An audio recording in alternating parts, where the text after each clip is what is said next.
Nuk e kënaqte asnjëherë burri në krevat dhe shkon tek hoxha. Jacqueline befason. Ja çfarë ndodhi gruas.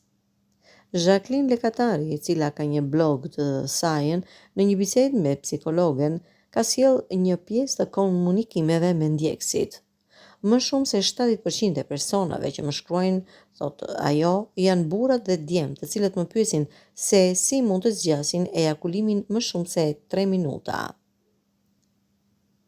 Më pyesin se si ta bëjnë që të zgjasin ejakulimin më shumë se 3 minuta, ose si ta bëjnë që të zgjas, edhe kur ka filluar raporti seksual apo penetrimi.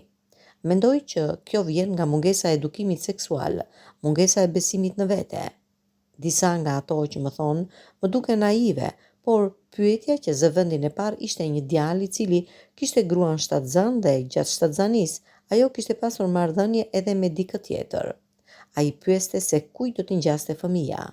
Ajo ka qenë pyetja më absurde që unë kam lexuar. Ishte mbi 30 vjeçë dhe kur unë e pyeta se a kishte informacion se si ndodh ngjizja dhe fekondimi, si bëhen fëmijët, më tha se nuk ngelte ai shtatzën, nuk bënte fëmijë që të dinte si. Gjatë emisionit u fol për fenomene si shok me përfitime, seksi treshe, tradhtia bashkëshortore dhe seksi në telefon.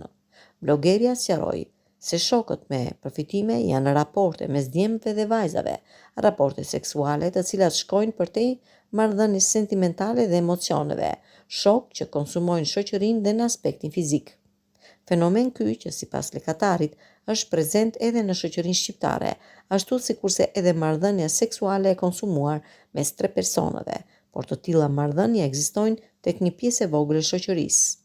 Për sa i përket deklaratës së saj se meshkujt shqiptar nuk dinë të bëjnë seks, Lekatari ka sqaruar se kjo vjen për shkak të mungesës së edukimit seksual, ndrytjes, mungesës së vetbesimit, eksperiencës, jo vetëm djemt, por edhe vajzat kanë shumë vështirësi në njohjen e vetes së tyre. Nëse nuk e bër hapin e parë, masturbimin dhe njohjen e vetes, është shumë e vështirë të bësh hapat e tjerë.